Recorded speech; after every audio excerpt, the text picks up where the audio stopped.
Sir. Okay, तो चलते हैं हम लोग शेरुन नहदा अल हदीसा। ठीक है, इस तो हम लोग ये यहाँ से पढ़ेंगे, यहाँ तक पढ़ चुके थे हम लोग ये इसके बारे में। ये क्या हो रहा है? मुस्तफ़ा लुत्फ़ी मनफलूथी के बारे में हम लोग पढ़ चुके थे, तो हम लोग शेरुन नहदा अल हदीसा से आज पढ़ेंगे। तो चलें शुरू करते हैं। देखें, शेरुन नहदा अल हदीसा की बात करें ना, तो नहदा अल हदीसा यानी कि नई बेदारी जो आई है वो कब से, मतलब ये कि जब के नेपोलियन ने मिस्र पे हमला किया था। ठीक है, तो उस वक्त से जो शेर और अदब वजूद में आया, तो उसी को बोलते हैं अल अदबुल अरबी अल हदीस, या उसी को बोलते हैं शेरुन नहदा अल हदीसा। तो अब शेरुन नहदा अल हदीसा जो आया, इसके अंदर शेर के दो तीन मदरसे, यानी कि दो तीन school of thoughts for the poetry, poetry के सिलसिले में दो तीन मदरसे या दबिस्तान जिसको उर्दू में बोल सकते हैं, कायम हो गए। ठीक है, तो वो कौन कौन से थे, तो नीचे बहुत डिटेल में है, यहाँ पे हम लोग शॉर्ट में देखते हैं। ये देखिए, शेरुन नहदा अल हदीसा में सबसे पहला है इहया उल कदीम। अहयाउल कदीम का मतलब क्या है और इसको दूसरे अल्फाज में क्या कहेंगे? दूसरे अल्फाज में इसको बोला जाता है मदरसतुल मुहाफ़ज़ा। ठीक है, अभी आएगा। तो यहाँ याद रखें अहयाउल कदीम। अहयाउल कदीम का मतलब ये हुआ, ये वो शेरी रुझान था जिसमें कि पुरानी चीज़ों को ज़िंदा करना था। मतलब ये कि अब्बासी दौर में जो मौजू और जिस टॉपिक पे और जिस उसलूब में कहा जाता था, उसी उसलूब में शेर कहना, एक ये दबिस्तान या school of thought for the poetry था। तो अब इहयाउल कदीम के वो कौन थे रिप्रेजेंटेटिव? तो ये थे नासिफ अल याजिज़ी। सवाल आ जाएगा कि नासिफ अल याजिज़ी यंतमी इला, नासिफ याजी क्या कहते हैं? नंबर एक अहयाउल कदीम, नंबर टू अल जम्उ बैन अल कदीम वल हदीस, नंबर थ्री अश्शारु अल जदीद। तो आप क्या बताएंगे नासिफ अल याजी के बारे में? आप बताएंगे अहयाउल कदीम। ठीक है, दूसरा है अल जम्उ बैन अल कदीम वल हदीस, यानी दूसरा जो रुझान है, तैयार है, ट्रेंड है असर हदीस में शायरी करने का, तो वह है अल जम्उ बैन अल कदीम वल हदीस, यानी कि पुराने और नए ज़माने को जमा करना, पुराने और नए दौर दोनों को एक जगह जमा करना। मासूम गेट खोल दो, रयान भाई खटखटाइए। अलजम बैन अल कदीम वल हदीस के पुराने और नए दौर को, दोनों को क्या करना? जमा करना। मतलब ये कि नए दौर में जो नए नए मौज़ूआत आ रहे हैं, नए दौर में जो नए दौर में जो नए नए मौज़ूआत आ रहे हैं, उन मौज़ूआत को लेकर के शायरी करना, और बाकी पुराना जो उसलूब था उसी उसलूब में करना। ठीक है, यानी कि नए मौज़ूआत हों, पुराने उसलूब हों, उस उसलूब में शायरी करना। तो अलजम बैन अल कदीम वल हदीस के कौन थे वो? मासूम।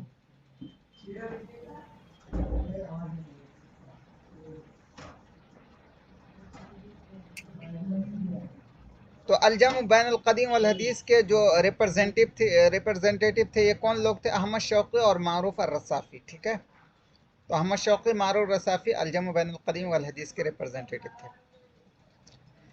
आगे चलते हैं कि इन दोनों को छोड़ करके एक तीसरी चीज़ जो वजूद में आई, वो है अश्शारुल जदीद का। अश्शारुल जदीद जो था, ये एक रुझान था, और इस रुझान के अंदर कई मदरसे पैदा हुए, कई ट्रेंड्स पैदा हुए। अश्शारुल जदीद का मतलब ये है कि जो भी पुरानी जो भी चीज़ें थी उनको छोड़ना, यानी कि पुराने उसलूब को छोड़ना, पुराने मौजू को छोड़ना, सब को छोड़ छाड़ के नई नए उसलूब, नए मौजू में लिखना, इसको बोलते हैं शेरुल जदीद। तो इसी वजह से अशेरुल जदीद के तहत बहुत सारे ट्रेंड, रुझानात, अदबी रुझानात वजूद में आए। तो वो कौन कौन से थे? उनमें से एक है अत्तैयारुर रोमांटिकी, अत्तैयारुल वाक़ई और अत्तैयारुर रमज़ी। ठीक है, चलें अगर यहीं से रुक करके अगर आपसे सवाल किया जाए कि हुनाका इद्दतु इत्तिजाहातिन ज़हरत बिसबबी ज़हरत बिदाफ़िअ मिन अश्शअर जदीद, शेर जदीद की वजह से या इसको आगे बढ़ाने के लिए कई रुझानात पैदा हुए, तो वो कौन कौन से हैं? तो आप क्या ऑप्शन दिया जाएगा, तैयार रोमांटिकी, तैयार वाकई, तैयार रमजी, तो आप कौन सा बताएंगे? बताइए। आवाज आ रही मेरी? मेरी आवाज आ रही है? जी आ रही है। हाँ, तो कौन सा बताएंगे? तो तीनों बताएंगे, तैयार रोमांटिकी, तैयार वाकई, तैयार रमजी। ये जो है अशेरुल जदीद को फ़रोग देने के लिए ये तीनों रुझानात वजूद में आए। अब समझते हैं तैयार रोमांटिकी क्या होता है, वाकई क्या होता है, रमजी क्या होता है। तो ये जो है हम लोग पढ़ चुके हैं जब वो सिलेबस पढ़ रहे थे खुद से, पटना यूनिवर्सिटी वाले सिलेबस, एमए के सिलेबस को नज़र रखते हुए जब हम लोग पढ़ रहे थे तो ये सब पढ़ चुके थे। तो आइए फिर दोबारा समझ लेते हैं। एक झलक बता दीजिए सर। देखिए, अतैयार रोमांटिकी या अतैयार रोमांसी ये क्या होता है? वो ये होता है कि देखें, इंसान के दिल में इंसान के दिल में जो मशायर पैदा होते हैं वो कैसे, कि सारी चीज़ों से भाग करके, दुनिया से भाग करके अपने अंदर जो चीज़ें पैदा होती है, ठीक है, तो उसको शायरी में बयान करना जो होता है, तो उसी रुझान को बोलते हैं अतैयारो रोमांटिकी। ठीक है, इंसान चीज़ों, सोसाइटी को देखा, सोसाइटी को देखने के बाद उसके अंदर एक शऊर पैदा हुआ, ठीक है, कि क्या किया जाए, तो उस अपने शऊर एहसास को बयान करना, सोसाइटी को देखने के बाद अपने अंदर जो रिएक्शन पैदा होता है एहसास में, उसको बयान करना, उसी को बोलते हैं तैयारो रोमांटिकी। एक सीधा सा मतलब इसको समझेंगे तो यही होगा, बाकी अरबी में आप देख लेंगे तो ये आप देख लीजिए, ठीक है। और दूसरा है अत्तैयारुल वाक़ई। अत्तैयारुल वाक़ई बहुत इजी है, इसको समझने के लिए ऐसा समझें, अत्तैयारुल वाक़ई क्या है? वाक़ई का मतलब यह है कि रियलिटी, यानी बेस्ड ऑन रियलिटी, जो हम देख रहे हैं उसी को।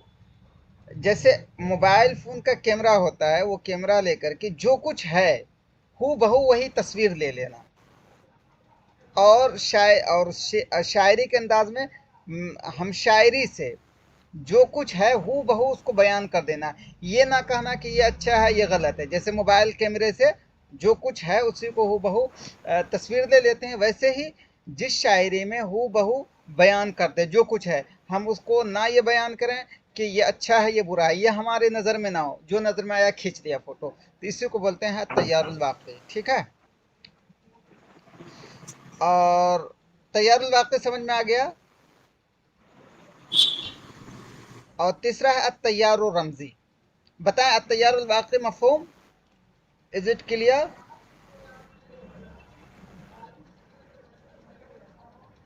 आगे चलें।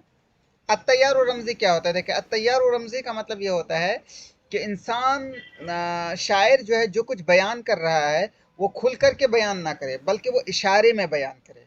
ठीक है, वो इशारे में बयान करे तो उसको बोलते हैं अत्तैयार रमज़ी। जैसे फॉर एग्ज़ाम्पल क्या कहते हैं, किसी के जुल्फ़ों को बयान करना हो, काले काले जुल्फ़ों को, तो उसको हम ये ना कहें कि उसकी जुल्फ़ बहुत ही खूबसूरत है, बल्कि हम ये कहें कि काली घटाएं, ठीक है, काले बादल, इस तरह से कह दें। ठीक है, और कोई सख्त बात कर रहा है, बहुत ही जहरीली बात, तो हम उनको कह देते हैं नागन, नागिन, या ये कह देते हैं कि वो शोले उगल रहा है। तो इसी को बोलते हैं अत्तैयार रमज़ी, यानी कि खुल कर के बात न करें, इशारे से बात करें। ठीक है, जी ठीक है। अब देखें ये जो हम पढ़ चुके हैं उसी की डिटेल है यहाँ पे। तो नए ज़माने में, मॉडर्न दौर में जो मदरस स्कूल ऑफ थॉट आए थे फॉर द पोएट्री, शायरी के, तो वो कितने गुजरे हैं? तीन। पहला क्या था? इहयाउल क़दीम। तो इहयाउल क़दीम ही का दूसरा नाम है मदरसतुल बाथी वल इहया। ठीक है, मदरसतुल बासी वल इहया का दूसरा नाम है इहयाउल कदीम। अब सवाल ये होता है कि मदरसतुल बासी वल इहया जो है इसका काम क्या है, ये कहते किसको हैं? तो जाहिर सी बात है इसका काम ये था कि जो पुराने दौर में जिस नहज पे शायरी की जाती थी उसी नहज पे शायरी करना, ठीक है, इसी को बोलते हैं मदरसतुल बासी वल इहया। अब मदरसतुल बास वल इहया का दूसरा नाम क्या है? तो मदरसतुल बास वल इहया का दूसरा नाम है अल मदरसतु अल मुहाफिज़ा या अल मदरसतुल मुहाफिज़ीन। मदरसतुल मुहाफज़ा या मदरसतुल मुहाफिज़ीन ही का दूसरा नाम क्या है? मदरसतुल बास वल इहया, इसको याद रखिएगा।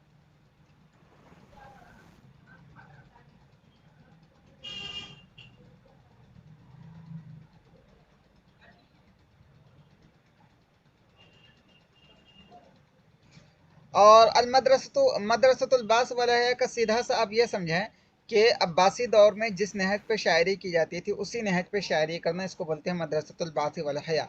इसमें होता क्या था? इसमें होता ये था कि जो मौज़ूआत थे अब्बासी दौर में उसी मौज़ूआत पे शायरी करना और उसी तर्ज पे, जैसे कि शुरुआत करते थे अपनी शायरी का की इब्तदा करते थे वो लोग गज़ल से, तो ऐसे ही गज़ल से इब्तदा करना, तो ये होता था। ये आगे अहम चीज़ है, मदरसतुल बासी वल इहया के राइदीन कौन है? Who are the pioneers of the मदरसतुल बास वल इहया। मदरसतुल बास वल इहया के राइद कौन है? तो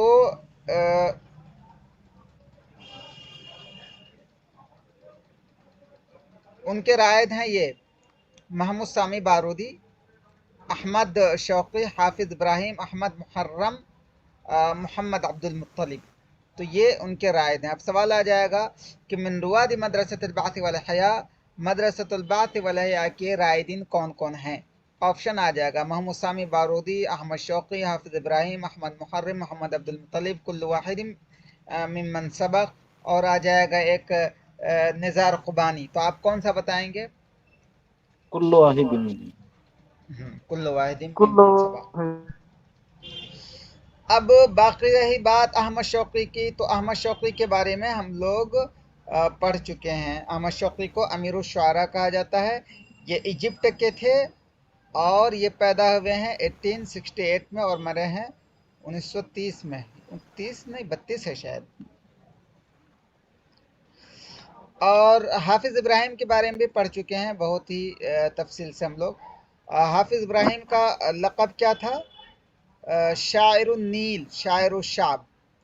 हाफिज़ इब्राहिम का लक़ब क्या था? शायरुन नील, शायरुशाब। इस तरह से आ जाएगा कि क्वेश्चन कि मन हुआ शायरुन नील, मन हुआ शायरुशाब, तो आप बताएंगे हाफिज़ इब्राहिम।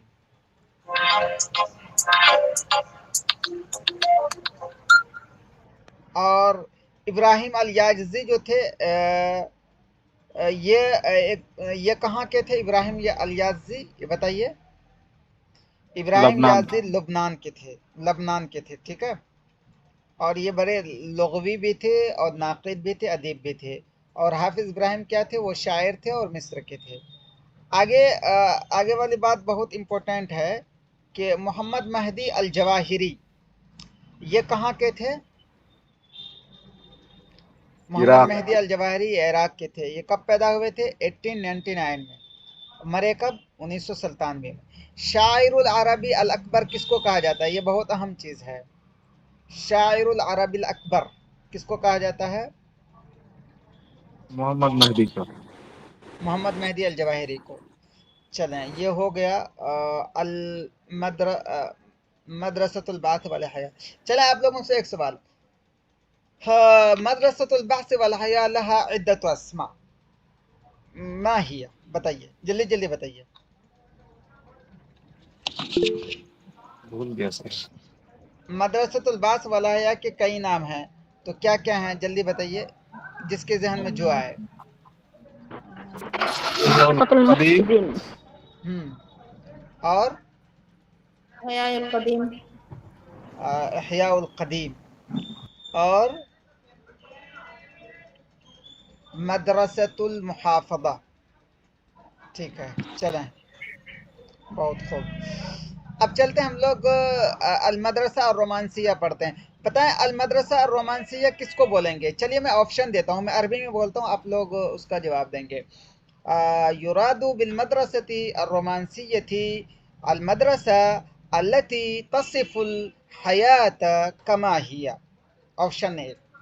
ऑप्शन टू, युराद बिल मदरसती रोमांसियती अल मदरसा अश्शअरिया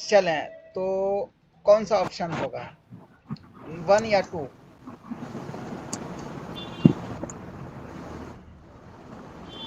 अल मदरसा रोमांसिया कौन सा ऑप्शन होगा, जल्दी बताइए। सर ऑप्शन ही तो भूल गया सर। ओके चलिए कोई बात नहीं, अब ऑप्शन बाद में लीजिएगा, पहले पढ़िए। देखिए अल मदरसा और रोमांसिया क्या होता है। अल मदरसा और रोमांसिया ये है कि इंसान अपना अक्ल ना लगाए, जो कुछ सोसाइटी में चल रहा हो उसको देखने के बाद उसके अंदर एक जज्बा पैदा हो, एक ख्याल पैदा हो उनकी दिल में, और जो ख्याल पैदा हो वो उसी ख्याल को अपने शायरी में पिरो दे, उसी जज्बे को पिरो दे, अक्ल और दिमाग ना लगाए। ठीक है, एक ख्याल पैदा हो, उस ख्याल को पिरो दे। जैसे फॉर एग्जांपल, इसको समझने के लिए ऐसा समझें कि हम जिस दौर में रह रहे हैं बहुत जुल्म हो रहा है, ठीक है, बहुत जुल्म हो रहा है जिस दौर में रह रहा है, तो हम जुल्म को ना बयान करके उस जुल्म के नतीजे में जो एहसास पैदा हो रहा है, जो शऊर पैदा हो रहा है, जैसे फॉर एग्जांपल उस जुल्म के नतीजे में ऐसा एहसास पैदा हो रहा है कि मन कर रहा है, देखे ये बस मैं समझाने के लिए बोल रहा हूँ, अब मन कर रहा है ये कि हम शायरी में ऐसा कर दें, अब तो लगता है कि खुदकुशी जायज़ हो गई है, इस तरह से हम कहने लगे। तो अब ये जो है इसी को बोल देंगे अल मदरसा और रोमांसिया। क्यों? वजह यह है कि सोसाइटी में जो जुल्म हुआ या हम पे जो ज़ाती तौर पर जो जुल्म हुआ, हम उस जुल्म को ना बयान करके उसको मद्देनज़र रखते हुए या उसके रिएक्शन में जो ख्याल जो जज्बा पैदा हुआ, हम उस जज्बे को बयान कर रहे हैं, उस ख्याल को बयान कर रहे हैं, ना कि जो कुछ असल हकीकत है उसको। तो इसी को बोलेंगे रोमांसिया। समझ में आया? जी सर।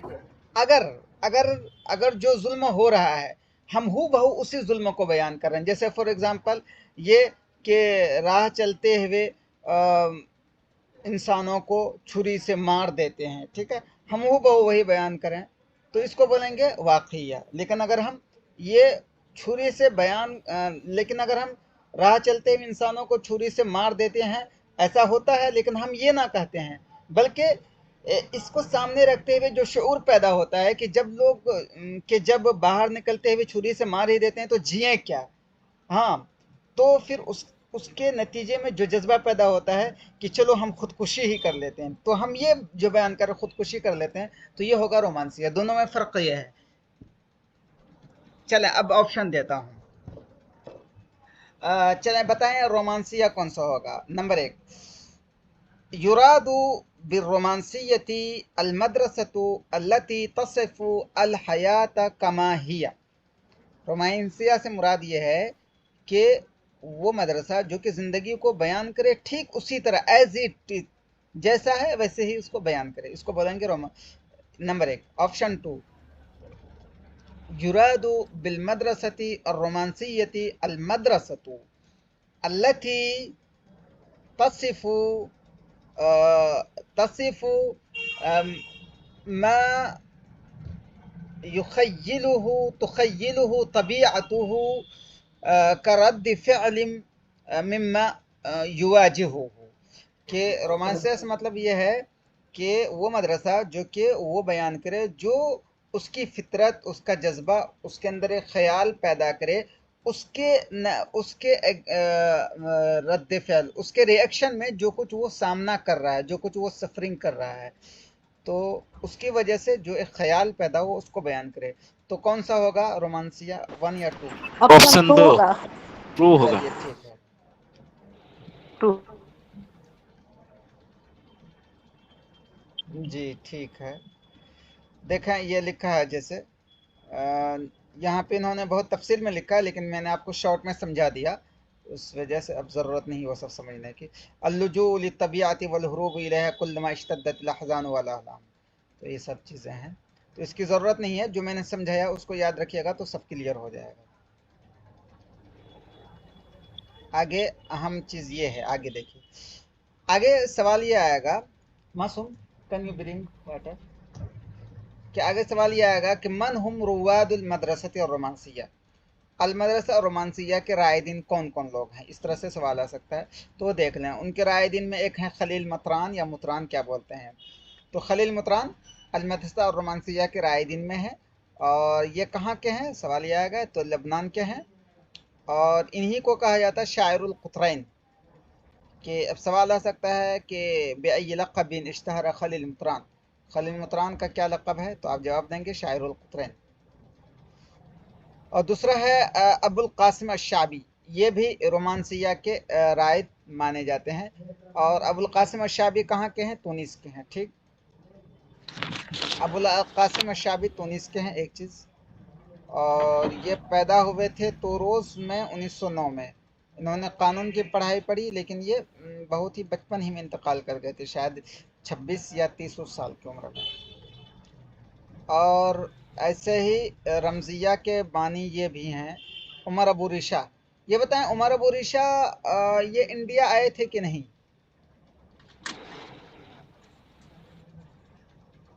बताएं। उमर अबू रिशा ये इंडिया आए थे एज एम्बेसडर बन के। उन्होंने काजूरा जो है, खाजूरा, वहाँ पे जो मंदिर है, उस मंदिर पे बड़ी अच्छी शायरी की, बहुत मशहूर है। उन्होंने ताजमहल पे भी शायद मसरहिया लिखा है इन्होंने, उमर अबू रिशा ने। तो उमर अबू रिशा ये सीरिया के हैं, ये इंडिया आए थे, 2 बार आए थे एम्बेसडर बन करके। तो ये पैदा हुए थे 1910 में और वफात पाए 1990 में, इसको अच्छे से याद रखिएगा। चलिए इतनी चीज़ें हो गई। एक है मदरसत दीवान, इसके बारे में हम लोग बहुत अच्छे से पढ़ चुके हैं। मदरसत दीवान के रायद कौन कौन है वो रिवीजन कर लेते हैं। मदरसत दीवान के रायद कौन कौन है, जल्दी बताइए। हाफिज Abbas Ibrahim, Mohammad अल-अक्काद, Abbas Mohammad अल-अक्काद, Abdurrahman Shukri. Ibrahim अलमाजनी, Abdurrahman Akkad और इब्राहिम शिकरी। और मदरसत दीवान कब वजूद में आया था, 1921। 1921। ठीक है, इसको अच्छे से याद रखिएगा। और मदरसत दीवान के कितने लोग ये थे फाउंडर, 3। 3 लोग थे, इसको याद रखिएगा, इसमें ये चीज़ अहम है। बाकी अक्काद की जहाँ तक बात है, अक्काद के बारे में हम लोगों ने पढ़ा है या पढ़ेंगे। ये एक बहुत बड़े अदीब, मुफक्किर, सुफ़ी, शायर हैं, ये मिस्र के हैं। ये असवान में, मिस्र में पैदा हुए थे 1989 में। और इब्राहिम अब्दुल कादिर अलमाज़नी की बात करें तो ये कहाँ के हैं, ये भी मिस्र के हैं, ये अदीब भी हैं, ठीक है, अदीब हैं। और अब्दुर्रहमान शकरी जो हैं ये शायर हैं मिस्र के, और इनका शेरी दीवान भी है। अब्दुर्रहमान शकरी के बारे में पढ़े हैं हम लोग या पढ़ लें दोबारा,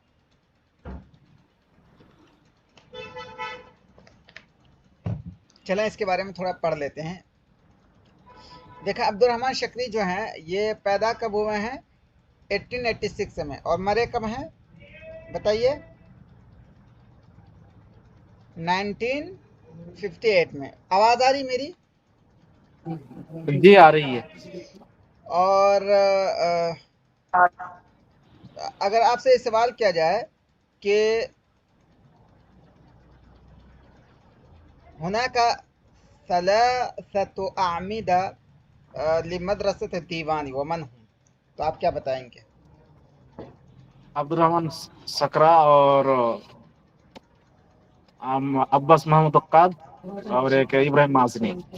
ठीक है, और अब्दुर्रहमान शकरी जो थे ये क्या थे, ये शायर थे और मुफक्किर थे, ठीक है। और ये शायर भी थे और मुफक्किर भी थे।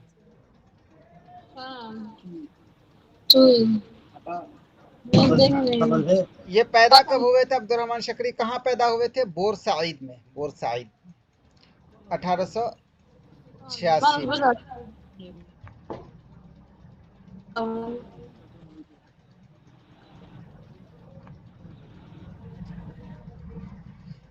इन्होंने तालीम कहाँ से हासिल की थी? किस फन में? मदरसतुल हुकूक यानी लॉ कॉलेज में इन्होंने तालीम हासिल की थी।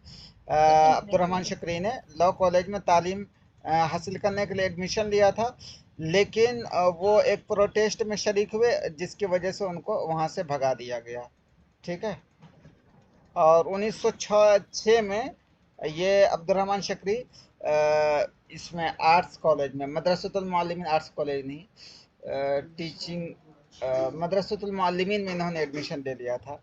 फिर 1909 में ये फारिग हुए। ठीक है, 1909 में फारिग हुए और फिर ये एक वफ्द में चले गए थे इंग्लैंड, जामियातो शेफील्ड इंग्लैंड चले गए थे। तो वहाँ 3 साल रहे। 3 साल रह करके उन्होंने इक़्तिसादियात, इकोनॉमिक्स और सोशल और हिस्ट्री और फ़लसफ़ा ये सारी चीज़ें पढ़ी, साथ साथ अंग्रेज़ी ज़बान भी उन्होंने सीखी और 1912 में लौट आए। तो पता ये चला कि इब्राहिम अब्दुल क़ादिर माज़नी इंग्लैंड कब गए थे पढ़ने के लिए? बताइए।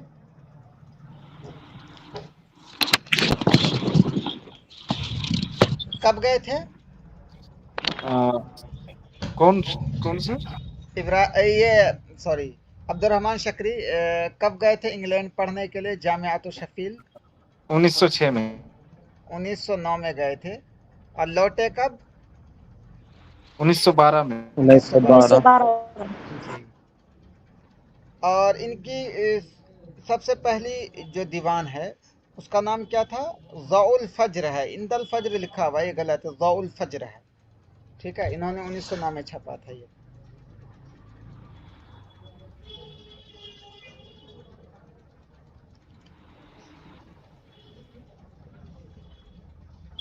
चलें, इतना काफ़ी है। आगे देखते हैं मदरसतुल महजर की। जहाँ तक बात है तो ये हम लोग बहुत डिटेल में पढ़े हैं। मदरसतुल महजर याद है आप लोगों को?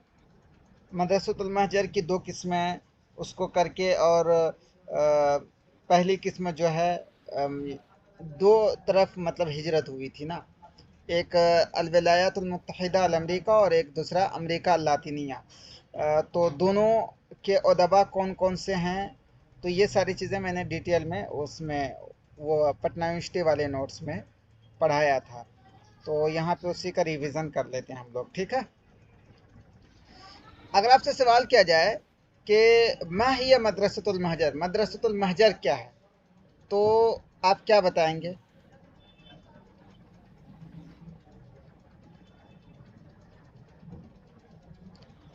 बताइए, कोई बताइए। चलिए मैं ऑप्शन देता हूँ।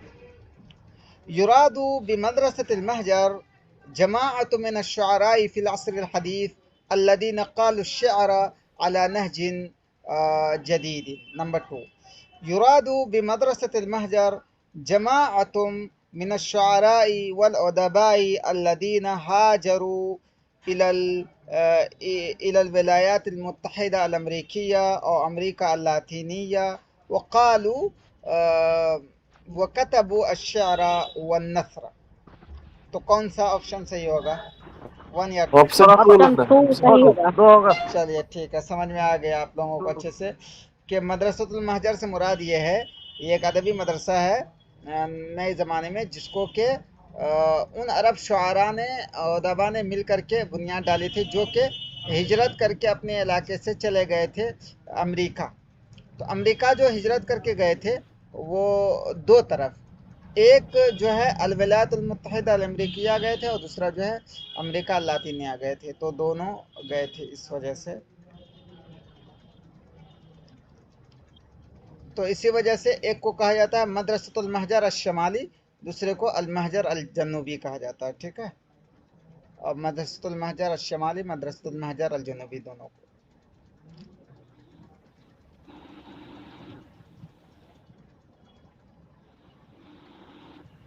ये हम लोग पढ़ चुके हैं, इसको आप सुन लीजिएगा रिकॉर्डिंग में।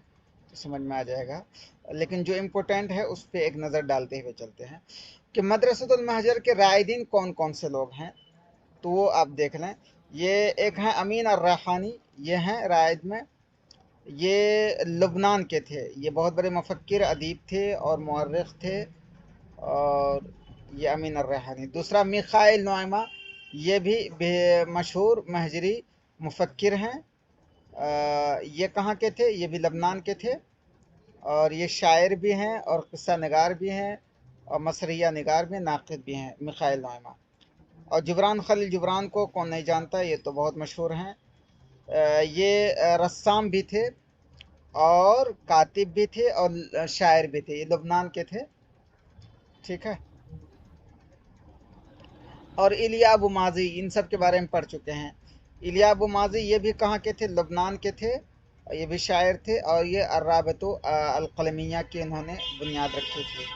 एक चीज़ यहीं पर रुक करके आपको एक चीज़ बता दूं, जो मदरसतुल महजर से जो सवाल आता है ना, इसमें उन उदबा के बारे में जो लोग हिजरत करके गए थे और वो लोग कहाँ से थे, कुछ जो है सूरिया के थे, कुछ जो है लबनान के थे। तो ये आप जहन में रखिएगा, जो नोट्स पीछे बार दिया हो ना, उन नोट्स में वो पढ़ा दिया गया है। जब एग्ज़ाम देने जाइएगा उससे पहले जहन में रखिएगा कि ये उदबा कहाँ कहाँ के थे, इससे फ़ायदा होगा। चलें, अब मदरसतु अबोलो जो है ये भी एक मदरसा है, मतलब मदरसा का मतलब ये कि एक ट्रेंड है, रुझान है शायरी का। और मदरसतु अबोलो की बुनियाद किसने रखी थी, ये बताइए। Who is the founder of मदरसतु अपोलो?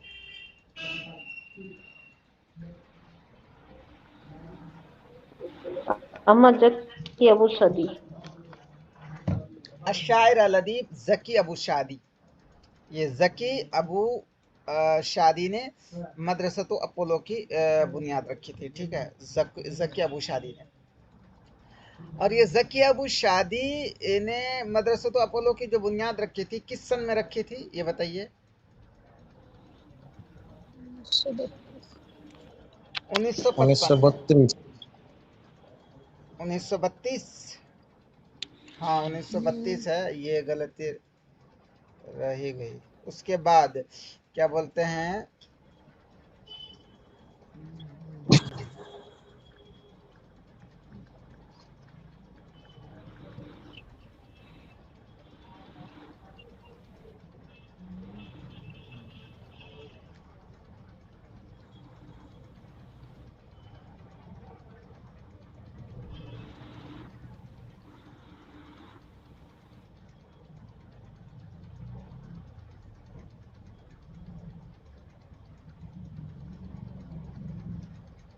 (1932), ठीक है। ये 1955 गलत है, ये एक बार लिख दिया गया है मिस्टेक से तो रह गया है, चूँकि वही नोट्स है। ये आप सही कर लीजिएगा। 1932 ये अबू ज़की अबू शादी ने मदरसतु अपोलो की बुनियाद कब रखी थी, 1932 में, 55 नहीं। कहाँ पे रखी थी, काहिरा में, ठीक है। अब ये सवाल होता है कि इन्होंने मदरसतु अपोलो की जो बुनियाद रखी थी इसका नाम रखा था अपोलो, तो अपोलो क्यों नाम रखा?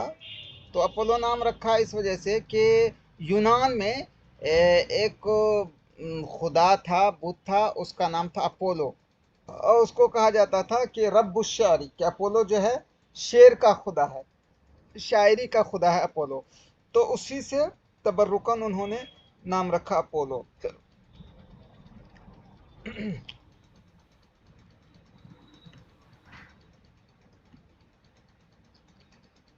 अब ये है कि अपोलो जो थे, मदरसतु अपोलो, इसके रायदीन कौन कौन लोग थे। तो उनमें से तो एक उनके फाउंडर यही थे, अहमद ज़की अबू शादी। तो अहमद ज़की अबू शादी कहाँ के थे, ये बताइए।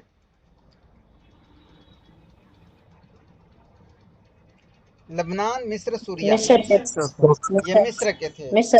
अहमद ज़की अबू शादी मिस्र के थे, ये शायर भी थे और डॉक्टर भी थे। और दूसरे इसके वो मदरसतु अपोलो के फाउंडर हैं, फाउंडर नहीं, इनके रायदीन में इब्राहिम नाजी, तो इब्राहिम नाजी कहाँ के थे? ये शायर थे और कहाँ के थे? मिस्र का। मिस्र मिस्र के के थे। हाँ, और ये पैदा हुए थे 1898 में, 1898 में, और मरे हैं ये 55 साल की उम्र में। और अली महमूद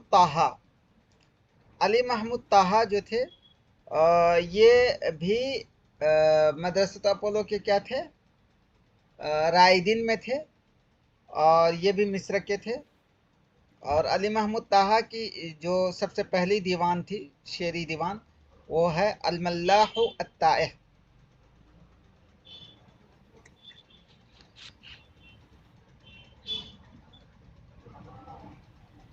चलें, अर्राब्ता अल-क़लमिया, इसके बारे में भी हम लोग ठीक से पढ़ चुके हैं।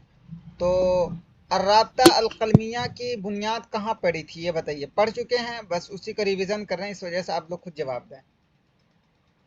अर्राब्ता अल-क़लमिया की बुनियाद कहाँ पड़ी थी? न्यूयॉर्क अल-वलायतुल में। मुत्तहिदा अल-अमरीकिया में, ठीक है, न्यूयॉर्क में, अमेरिका, न्यूयॉर्क में, ठीक है। और कब इसकी बुनियाद पड़ी थी, बताइए? 1920 में, ठीक है। 1920 में। और राब्ता अल कलमिया की बुनियाद किन लोगों ने रखी थी?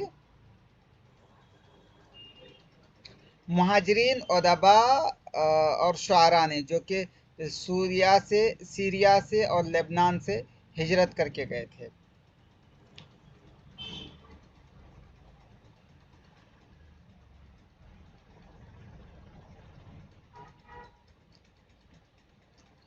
अच्छा, ये बताएं कि इसके अर्राब्ता अल कलमिया के कौन कौन से मेंबर थे? मेंबर कौन कौन लोग थे? इसकी मीटिंग में शामिल होकर के मेंबर भी थे।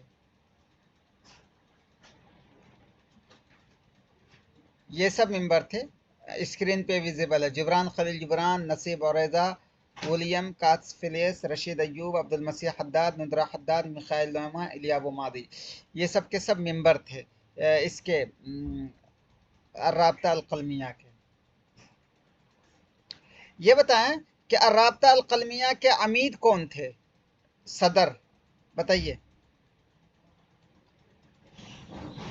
अर्राब्ता अल कलमिया के सदर कौन थे? जिब्रान खलील जिब्रान। ठीक है। इसके एडवाइजर कौन थे? Who was the advisor of मदरसा अर्राब्ता अल कलमिया?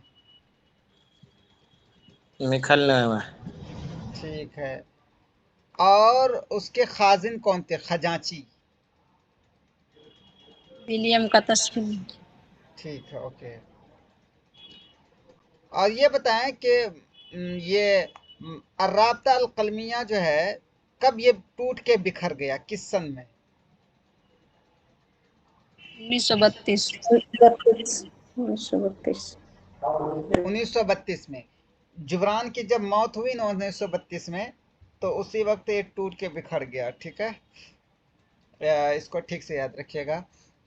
और बाकी ये सब भी, इन सब भी चीज़ों पे ध्यान दें ज़रा। ये जो है आपके सामने कि ये मजल्लतुल फ़ुनून जो है, ये कौन निकालते थे? मजल्लतुल फ़ुनून कौन निकालते थे? नसीब और रज़ा। और नसीब और रज़ा क्या इसके थे कि नहीं, इसके उज़्व थे कि नहीं राब्ता कलमिया के? थे। और जरीदतुस साइह कौन निकालते थे? अब्दुल मसीह और मसीह जी अब्दुल मसीह हद्दाद। और ये बताइए, अब्दुल मसीह हद्दाद अर्राब्ता अल कलमिया के मेंबर थे या नहीं? थे। ओके। मजल्लतुस समीर कौन निकालते थे? इलिया अबू माजी। और इलिया अबू माजी थे कि नहीं उसके मेंबर? थे। ठीक है, थे। और इलिया अबू माजी जो मजल्लतुस समीर निकालते थे, पहले हफ्ते में 5 बार निकलता था, लेकिन फिर उसके बाद ये जो है उनके मरने के बाद ये मजल्लतुस समीर का निकलना बंद हो गया। अल-उस्बा अल-अंदलुसिया की बात करें तो अगर आपसे पूछा जाए कि अल-उस्बा अल-अंदलुसिया जो है, इनको किन लोगों ने इनकी बुनियाद रखी। तो आप क्या बताएंगे? ये भी महजरी उदबा ने बुनियाद रखी थी। और कहाँ पे इसकी बुनियाद रखी थी अलुस्बा अंदलुसिया की? शिमाली अमेरिका। हाँ, ब्राज़ील, मदीनतु सावन बालो में, ब्राज़ील में। ठीक है। और किस सन में बुनियाद रखी थी अलुस्बा अंदलुसिया की? 1933। 1933 में।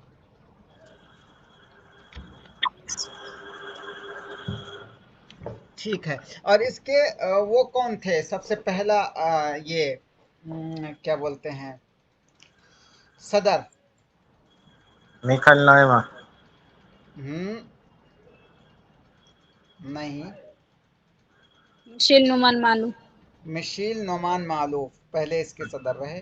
फिर उसके सेल बाद कौन हुए? फिर उसके बाद शायरुल अरबी रशीद सलीम अल खौरी।